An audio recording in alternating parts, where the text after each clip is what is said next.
Good morning बच्चों। आपको पिछले लेक्चर में मैंने सूक्ष्मजीव किसे कहते हैं और इनके मुख्य वर्ग क्या है और ये कहाँ पाए जाते हैं ये पढ़ाया था। आज के लेक्चर में मैं आपको सूक्ष्मजीव हमारे साथ मित्रवत किस प्रकार कार्य करते हैं इसके बारे में विस्तार से पढ़ेंगे। चलिए शुरू करते हैं। तो बच्चों, सूक्ष्मजीव जो होते हैं विभिन्न कार्यों में उपयोग किए जाते हैं। इनका उपयोग दही बनाने में, ब्रेड, केक बनाने में किया जाता है और प्राचीन काल से ही सूक्ष्म जीवों का उपयोग अल्कोहल बनाने में भी किया जाता रहा है। और पर्यावरण को स्वच्छ रखने के लिए भी इनका उपयोग करते हैं, जैसे कि सब्जियों के छिलके हैं, जंतु के अवशेष हैं, विष्ठा यानी कि मल है आदि का अपघटन जो है जीवाणु द्वारा ही किया जाता है। ये क्या करते हैं, इनको हानि रहित पदार्थ में परिवर्तित कर देते हैं, क्योंकि जीवाणु का जो उपयोग होता है औषधि बनाने में, कृषि में मृदा की उर्वरता में वृद्धि करने में भी किया जाता है और नाइट्रोजन स्थिरीकरण में भी किया जाता है। इस तरह जो जीवाणु सूक्ष्म जीव हैं हमारे लिए क्या है, बहुत लाभदायक होते हैं। तो पहले हम देखते हैं कि दही एवं ब्रेड बनाना। तो आप लोग बच्चों ये पढ़ चुके हैं और आपने घरों में भी देखा होगा कि जब आपकी माँ है दही जमाती है तो क्या करती है, दूध को गर्म करती है, थोड़ा सा गुनगुना करेगी और उसमें थोड़ी सी मात्रा दही की डाल देती है। फिर कुछ समय पश्चात आप क्या देखते हैं, वो दूध दही में परिवर्तित हो जाता है। तो ऐसा क्यों होता है? क्योंकि दही में अनेक सूक्ष्मजीव पाए जाते हैं, जिनमें लैक्टोबैसिलस नामक एक जीवाणु प्रमुख है जो दूध को दही में परिवर्तित कर देता है। वह दूध में जनन कर उसे दही में बदल देता है। जीवाणु जो है पनीर, अचार और अनेक खाद्य पदार्थों के उत्पादन में भी सहायक होते हैं। जैसे रवा है, रवा मतलब सूजी, इडली, भटूरे के साथ आप लोग देखते होंगे दही मिलाई जाती है। दही क्यों मिलाई जाती है? उससे वो थोड़े सॉफ्ट हो जाते हैं वो। और जीवाणु एवं यीस्ट जो है चावल के आटे के किण्वन में सहायक होते हैं, जिससे इडली एवं डोसा बनता है। अब देखिए, मैं इसको और अच्छे से इस एक्टिविटी के द्वारा समझेंगे। आप क्या करिए, एक बर्तन में आधा किलोग्राम आटा या मैदा ले लीजिए, उसमें थोड़ी चीनी डालकर गर्म जल से मिलाइए और फिर उसमें क्या करिए, थोड़ी मात्रा में ईस्ट पाउडर मिलाकर गूंद लीजिए। ईस्ट पाउडर क्या है, मार्केट में मिलता है, उसको उसमें मिक्स करके गूंद लीजिए। आप 2 घंटे बाद क्या देखते हैं कि गूंदा हुआ जो मैदा है वो उठा हुआ यानी फूला हुआ आपको दिखेगा। ऐसा क्यों होता है? क्योंकि जो यीस्ट होता है वो बहुत तीव्रता से जनन करता है, बहुत तेज़ी से वो बढ़ती है, संख्या में बढ़ते हैं ये। और जब वो श्वसन करते हैं तो कार्बन डाइऑक्साइड उत्पादित करते हैं, और कार्बन डाइऑक्साइड जब उत्पादित करते हैं तो गैस के बुलबुले छूटते हैं और वो खमीर वाले मैदे का आयतन क्या कर देते हैं, बढ़ा देते हैं। यह बेकिंग उद्योग में ईस्ट के उपयोग का आधार है, जिसमें ब्रेड, पेस्ट्री एवं केक बनाए जाते हैं। इस तरह ईस्ट का जो है पेस्ट्री बनाने में, ब्रेड बनाने में और केक बनाने में उपयोग किया जाता है। अब देखिए, सूक्ष्म जीवों का वाणिज्यिक उपयोग यानी कि व्यापार में इनका कैसे उपयोग किया जाता है। तो बड़े स्तर पर अल्कोहल, शराब एवं एसिटिक एसिड के उत्पादन में सूक्ष्म जीवों का उपयोग किया जाता है। जौ, गेहूँ, चावल एवं फलों के रस में उपस्थित प्राकृतिक शर्करा में ईस्ट द्वारा अल्कोहल एवं शराब का उत्पादन किया जाता है। देखिए, इस एक्टिविटी से समझिए कि आप 500 ml का एक बीकर लेकर उसमें 3/4 भाग क्या मिलाइए, जल मिलाइए, 2-3 चम्मच उसमें चीनी घोलिए और आधा चम्मच ईस्ट पाउडर डालिए। ईस्ट पाउडर आपको मालूम है बाज़ार में मिल जाता है ये। और इसे अब 4-5 घंटे के लिए किसी गर्म स्थान पर टाइट करके ढककर रख दीजिए। अब इस विलयन को सूंघिए। विलयन यानी जो तीनों का मिक्सचर है, जल, ईस्ट और चीनी का जो मिक्सचर है, इस विलयन को आप सूंघिए 4-5 घंटे बाद, तो आपको एक गंध दिखाई देगी। यह गंध किस चीज़ की है? ये गंध जो है अल्कोहल की है, जो चीनी के अल्कोहल में परिवर्तन होने के कारण बना है। और इस चीनी के अल्कोहल में परिवर्तन होने की जो प्रक्रिया है इसको हम किण्वन कहते हैं अथवा फर्मेंटेशन भी इसे कहते हैं। इसकी खोज किसने की थी? इसकी खोज की थी लुई पास्चर ने सन 1857 में। ठीक है। अब देखिए, सूक्ष्मजीवों के औषधीय उपयोग, औषधि के रूप में भी सूक्ष्मजीवों का किस प्रकार उपयोग किया जाता है, अब इसको पढ़ेंगे। बच्चों, जब कभी भी आप बीमार पड़ते हैं तो डॉक्टर आपको पेनिसिलिन का इंजेक्शन देते हैं या कोई प्रतिजैविक गोली या अथवा कैप्सूल देते हैं। इन औषधियों का जो स्रोत है सूक्ष्मजीव है, यानी कि ये औषधियाँ कहाँ से बनी, सूक्ष्मजीवों से ही बनती हैं। ये क्या करते हैं, ये बीमारी पैदा करने वाले सूक्ष्मजीवों को नष्ट कर देते हैं, यानी कि जिन छोटे सूक्ष्मजीव से हम बीमार पड़े हैं, ये जो हमको दवाइयाँ दी जाएंगी उनको ये नष्ट कर देंगे। इस प्रकार के औषधि को क्या कहा जाता है, प्रतिजैविक अथवा एंटीबायोटिक। आजकल जीवाणु और कवक से अनेक प्रतिजैविक औषधियों का उत्पादन हो रहा है, यानी कि बहुत सी एंटीबायोटिक बनाई जा रही हैं जीवाणु और कवक से, जिसमें है स्ट्रेप्टोमाइसिन, टेट्रासाइक्लिन, एरिथ्रोमाइसिन। ये सामान्य रूप से उपयोग किए जाने वाले एंटीबायोटिक हैं जिन्हें कवक एवं जीवाणु से उत्पादित किया जाता है। कवक एवं जीवाणु क्या है, सूक्ष्मजीव ही तो हैं, तो इन्हीं से क्या बन रही हैं, ये एंटीबायोटिक बन रही हैं। देखिए, सन 1929 में अलेक्जेंडर फ्लेमिंग थे, ये क्या कर रहे थे, जीवाणु रोगों से बचाव हेतु एक प्रयोग कर रहे थे ये लोग। तो उन्होंने क्या देखा, जिस तस्त्री में वो प्रयोग कर रहे थे उसमें हरे रंग की फफूंद के छोटे बीजाणु उनको दिखाई दिए, और उन्होंने देखा कि यह फफूंद जीवाणु की वृद्धि को क्या कर रहे हैं, रोक रहे हैं। तो इससे उनको ये देखकर वो इस रिज़ल्ट पे पहुँचे कि जो फफूंद है वो जीवाणु को क्या कर रहा है, नष्ट कर रहा है। तो इस तरह उन्होंने क्या किया, फफूंद से पेनिसिलिन का आविष्कार किया।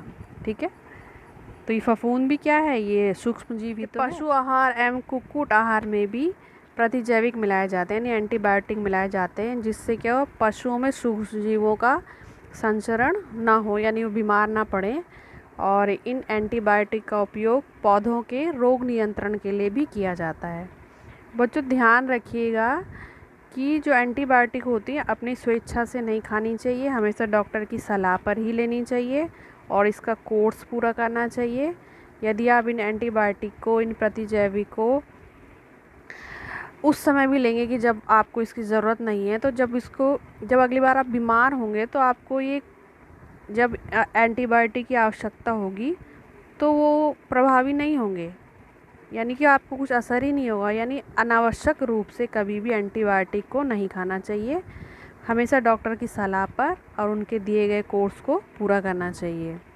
इसके अतिरिक्त अनावश्यक रूप से ली गई प्रतिजैविक शरीर में उपस्थित उपयोगी जीवाणु भी नष्ट कर देते हैं, क्योंकि हमारे शरीर में हमारे लाभदायक जीवाणु होते हैं। अगर आप बिना आवश्यकता के भी एंटीबायोटिक खाते रहेंगे तो वो उनको नष्ट कर देंगे। ठीक है, और इसके अलावा लेकिन ये जो एंटीबायोटिक हैं वो सर्दी, जुकाम, फ्लू में प्रभावशाली नहीं होते, क्योंकि ये क्या हैं, विषाणु द्वारा होते हैं। ये रोग किसके द्वारा हो रहे हैं, जुकाम, फ्लू, ये विषाणु द्वारा होते हैं, इसलिए एंटीबायोटिक ज़्यादा प्रभाव नहीं करते हैं इन पे। ठीक है, अब आगे देखिए आपका वैक्सीन। ये वैक्सीन एक बहुत महत्वपूर्ण खोज है मानव जाति के लिए, जिससे बहुत घातक बीमारियों का इलाज हो जाता है इससे। जब रोग कारक सूक्ष्मजीव हमारे शरीर में प्रवेश करते हैं तो उनसे लड़ने के लिए हमारे शरीर प्रतिरक्षी उत्पन्न करता है। प्रतिरक्षी यानी एंटीबॉडीज़ हमारे शरीर के अंदर उत्पन्न होती हैं। शरीर को यह याद रहता है कि वो सूक्ष्मजीव अगर हमारे शरीर में दोबारा आएगा तो हम उससे किस प्रकार लड़ेंगे। यानी एक बार जब वो सूक्ष्मजीव हमारे शरीर में प्रवेश किया तो एंटीबॉडीज़ हमारे शरीर में बन गई, और अगर दोबारा वो सूक्ष्मजीव हमारे शरीर में आएगा तो शरीर में क्षमता हो जाती है कि उससे लड़ सके। अतः यदि मृत अथवा निष्क्रिय सूक्ष्मजीवों को स्वस्थ व्यक्ति के शरीर में प्रविष्ट कराया जाए तो शरीर की कोशिकाएं उसी के अनुसार लड़ने के प्रतिरक्षी उत्पन्न करके रोग कारक को नष्ट कर देती हैं। यह प्रतिरक्षी हमारे शरीर में सदा के लिए बनी रहती हैं तथा रोग कारक सूक्ष्मजीव से हमारी सदा के लिए सुरक्षा होती है। इस प्रकार टीका कार्य करता है। हैजा, क्षय, चेचक तथा हेपेटाइटिस जैसी अनेक बीमारियों को वैक्सीन द्वारा रोका जा सकता है। तो एडवर्ड जेनर ने चेचक के लिए 1798 में चेचक के टीके की खोज की थी। एक ये बहुत महत्वपूर्ण खोज है एडवर्ड जेनर की। इसकी एक छोटी सी कहानी मैं आपको बताना चाहूँगी कि किस तरह उन्होंने खोज करी। उस समय उन्होंने देखा कि जो दूध वाले थे उन पर चेचक का असर कम हो रहा था। तो उन्होंने पाया कि जो गायों में पाए जाने वाला चेचक था, उन्होंने क्या किया, चेचक को बहुत वो गाय में पाए जाने वाले चेचक का अध्ययन किया और उन्हें चेचक से पीड़ित गाय के थन के छालों में से एक तरल जो निकला और उसे उस तरल को एक लड़के के शरीर में इंजेक्ट कर दिया। कुछ समय तक उस लड़के को बहुत बुखार आया, लेकिन जल्दी वो ठीक हो गया। जैना ने तब एक और साहसिक प्रयोग किया। उन्होंने एक और काम किया। उन्होंने क्या किया कि जिस व्यक्ति को चेचक था, उस व्यक्ति के शरीर के छाले में से थोड़ा सा तरल लेकर उस लड़के के शरीर में फिर से इंजेक्ट कर दिया। अब ये लड़का क्या हुआ, चेचक से पीड़ित नहीं हुआ। तब जेनर ने इस प्रयोग को अपने रोगियों को चेचक से बचाने के लिए किया। इसके बाद उनके इन तरीकों से ही टीकों को बनाने का मार्ग प्रशस्त हुआ और मानव जाति को कई जानलेवा बीमारियों से मुक्ति मिली। चेचक दुनिया भर में अब पूरी तरह से समाप्त हो चुका है। उनकी इस खोज से इस बात का भी पता चला कि हमारा शरीर कैसे एंटीबॉडी बनाकर विभिन्न रोगों से हमारी प्रतिरक्षा करता है। आपके बचपन में आपको भी अनेक रोगों से रक्षा करने के लिए टीके दिए गए होंगे। क्या आप इन रोगों की सूची तैयार कर सकते हैं? इसके लिए आप अपने माता पिता की मदद ले सकते हैं। यानी कि जब भी कोई बच्चा पैदा होता है तो अस्पताल से एक कार्ड दिया जाता है। उसमें डेट दी रहती है कि किस डेट पे बच्चे को कौन सा वैक्सीन लगेगी। पूरा उसमें एक टेबल होती है, एक सूची होती है। उसके अनुसार बच्चों को हर माता पिता टीके लगाते हैं। आप अपने मम्मी पापा से पूछिएगा, आप लोग के घर में भी रखा होगा कार्ड। सब जैसे पोलियो है, आपने पोलियो का सुना होगा कि टीकाकरण के विज्ञापन में आप सुनते हैं कि पल्स पोलियो पिलाना अभियान चलते हैं, संडे पिलाया जाता था। तो ये पोलियो भी क्या है, एक तरह का टीका ही है। चेचक के विरुद्ध विश्वव्यापी अभियान चलाया गया, जिसके परिणाम स्वरूप विश्व के अधिकांश भागों से चेचक का उन्मूलन हो गया, यानी ख़त्म हो गया वो। क्योंकि चेचक के कारण मृत्यु भी हो जाया करती थी, लेकिन अब कोई ये बहुत बड़ी बीमारी नहीं है क्योंकि इसका टीका बन चुका है। बच्चों को बचपन में ही दे दिया जाता है। आजकल सूक्ष्म जीवों से टीके का उत्पादन बड़े स्तर पर किया जाता है, जिसमें मनुष्य एवं अनेक जंतुओं को अनेक रोगों से बचाया जाता है। अब देखिए, सूक्ष्म जीव मिट्टी की उर्वरता में भी वृद्धि करते हैं।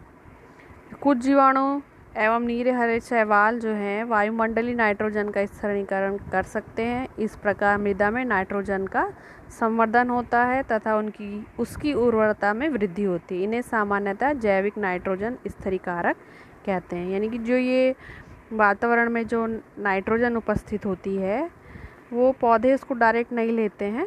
कुछ सूक्ष्म जीव उस वायुमंडल में उपस्थित नाइट्रोजन को ग्रहण करते हैं, उसके बाद पौधे उनके द्वारा उनको ग्रहण करते हैं। ये चित्र देखिए, ये दिया हुआ है, डायग्राम को अच्छे से देखिए, ठीक है।